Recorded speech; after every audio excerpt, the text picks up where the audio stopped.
This review will start with a non-spoiler section, which will then be followed by a spoiler section. I will include a warning ahead of time so that anyone who wants to see this film for themselves, spoiler-free, can still get some idea of what the film is like. So for those who aren't aware, no, this film is not a prequel to the two original Angelina Jolie Tomb Raider films, as some outlets are claiming. This is a new continuity based on and inspired by the Square Enix Tomb Raider reboot game series, to the point where certain set pieces and story elements are lifted directly from the first reboot game from 2013.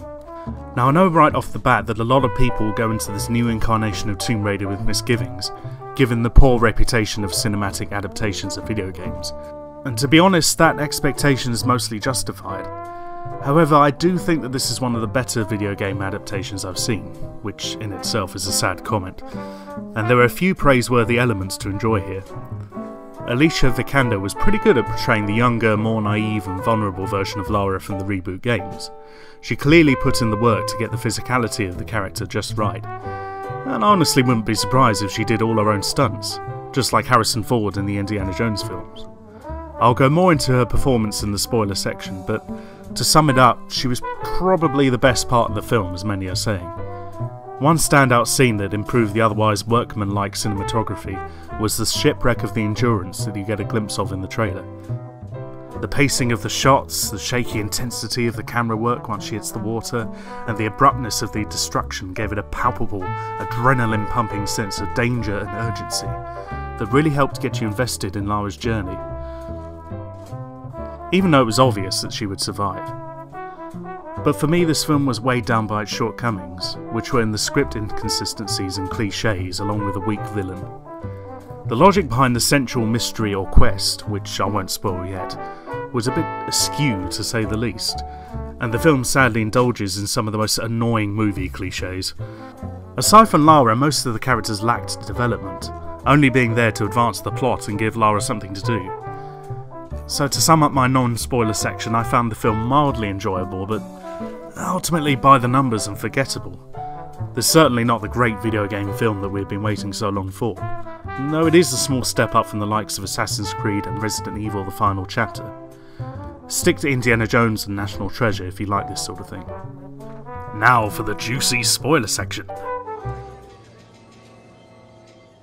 Spoilers. I hate these guys.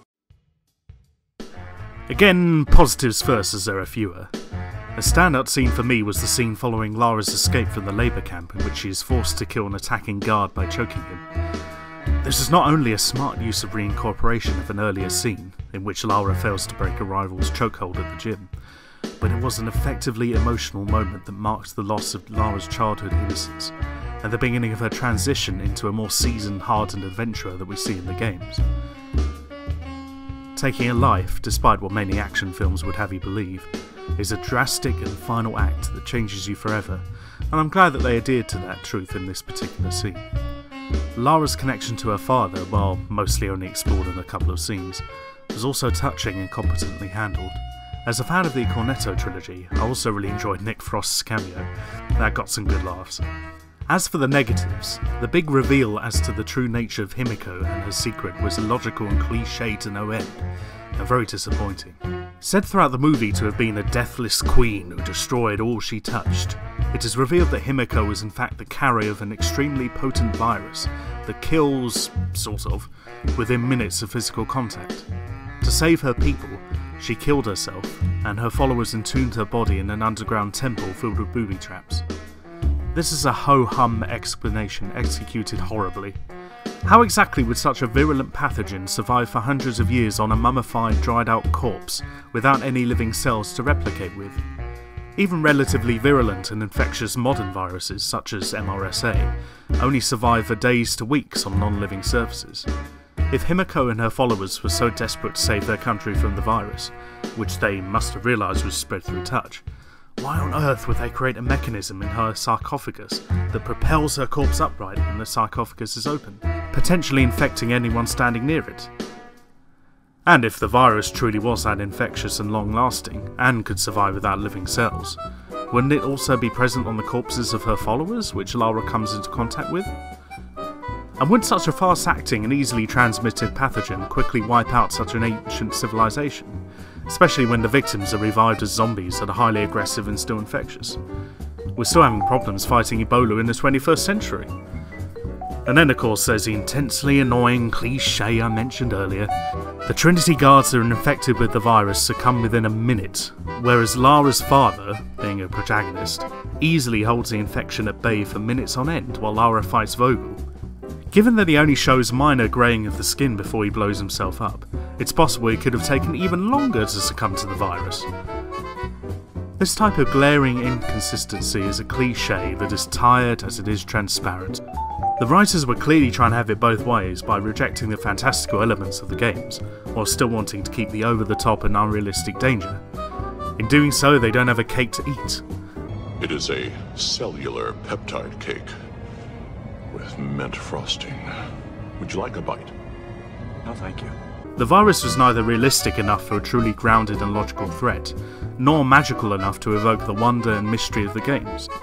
Speaking of Vogel, he was an underwhelming and weak villain. Walton Goggins did his best with what he was given, but he wasn't given much. We never see much of the archaeologist side of his character, and the only motivation he really gives away for his actions in the film is his desperation to leave the island, something he shares with everyone else. He also lacked the physically intimidating presence necessary for the villain in a film like this, and was rather too easily bested by Lara in their final fight. Overall, Tomb Raider was a slight improvement in the world of video game adaptations, but still lags far behind the quality and consistency of other films in its genre. It had a willing and capable lead actress, but suffered from a mediocre script and a lack of ambition and vision. I'll give Tomb Raider a 4 out of 10.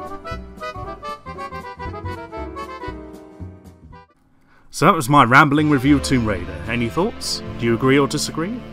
As always, feel free to let me know in the comments. If you enjoyed the video and want to see more, please consider subscribing. Take care of yourself. I'll see you out there.